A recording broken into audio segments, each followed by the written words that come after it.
There's a couple of big forces of change. One is the move to IP, which the broadcasters are seeing just as much as the cable and the other service providers. Everybody's trying to make the transition to all IP delivery of media, and some industries are better positioned to do that than others.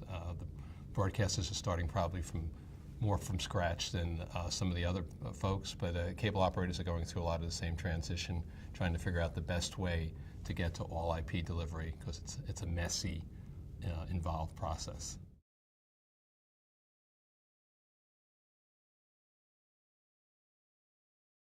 That's a good question. It probably has to be a mixture of both. You definitely need a new group of people coming in who are trained in IP from the beginning, but that won't do the whole trick because there's just not enough of those people. So you have to retrain some of the folks you have now, but it can be pretty tough to retrain somebody who has 20 or 30 years experience in SDI and teach them a whole new thing.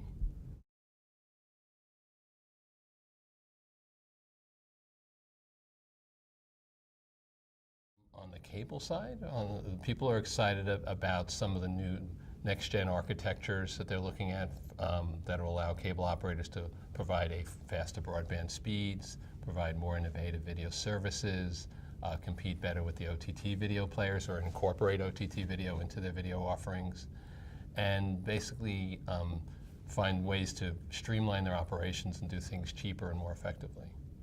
So there's a lot of initiatives going on in the cable and broadband space that sort of mirror what's going on in the broadcast space, basically trying to deliver video and broadband quicker, cheaper, more efficiently, and at higher speeds.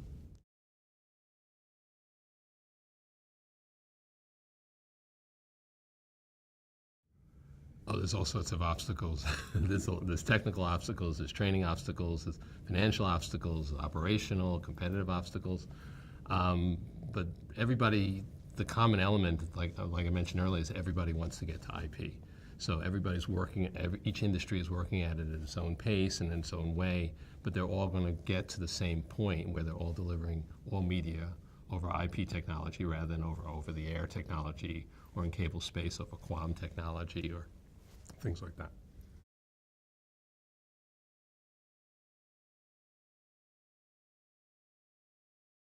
Not too well. I mean, it's a huge issue. There's a lot of data that can flow in, and people are trying to figure out how they're going to manage it, how they're going to make sense of it, how they're going to organize it, how they're going to extract what they need out of it, because you can get a lot of data in, but if you can't do anything with the data, it's not doing you much good.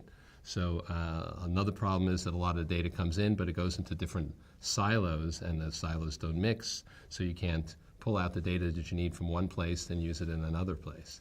So there's all sorts of data analytic things that have to happen, data management things that have to happen, and it's not an easy issue to sort out.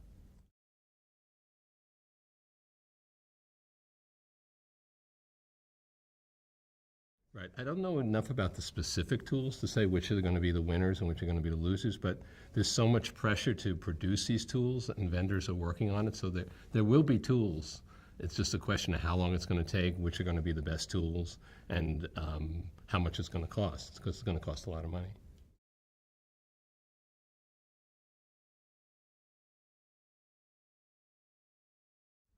That's a good question.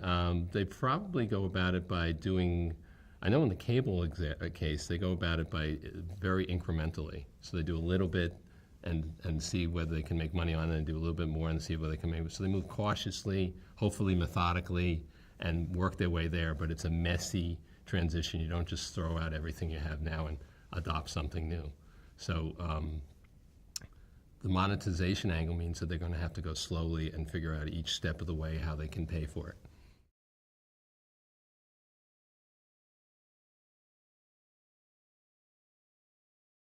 Yeah, our audience is a broad swath of people who are involved in the communications technology, and it extends from the enterprise space to the consumer space, and it takes in video, it takes in broadband, it takes in telco, it takes in wireless.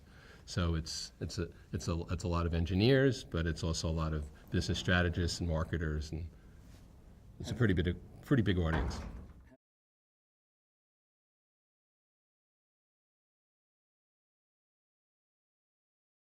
It's hard to reconcile the two forces because you're getting both chaos and clarity at the same time. things that the market is getting bigger, and yet there's a lot of consolidation going on, and there's a lot of cross-pollination going on. So people are getting into each other's spaces and faces. So it's hard to make sense of it. The beauty of it for us is that it gives us a lot of interesting things to cover, but it's going to be a real mess for a few years, at least into the next decade.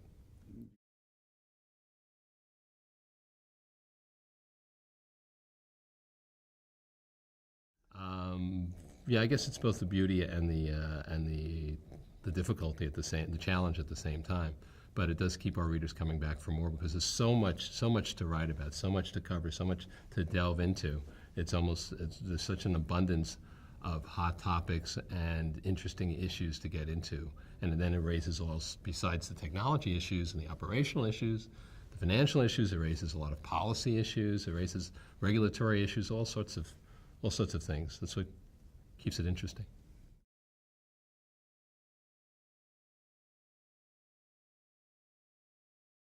That's a good question. We do produce more video. We are starting more sister websites to Light Reading. We used to just be one website covering the basic stuff that Light Reading covered. Now we have a family of 5 or 6 different websites that cover all sorts of areas. We've created a tech encyclopedia of terms for each of the industries. We do specialized videos. We do custom research. We do webinars. We do our own conferences. So our business model keeps changing in accordance with the way the business is changing.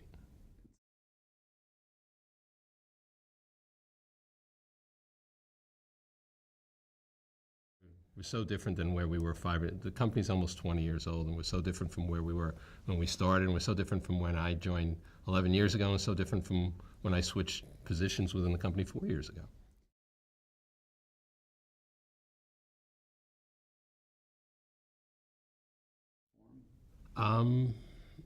It's a good question. I don't know if we haven't yet. It's not wouldn't rule that out happening in the future, but we're mostly focused on creating new websites and redesigning the old ones right now and making them all more mobile friendly.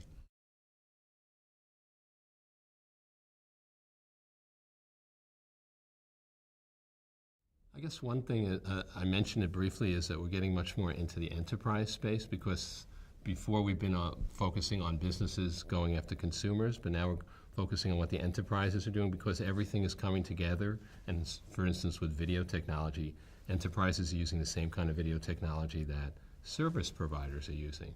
So, and that's a first. So in that way, with technologies coming together, it allows us to cover more vertical markets than we have before.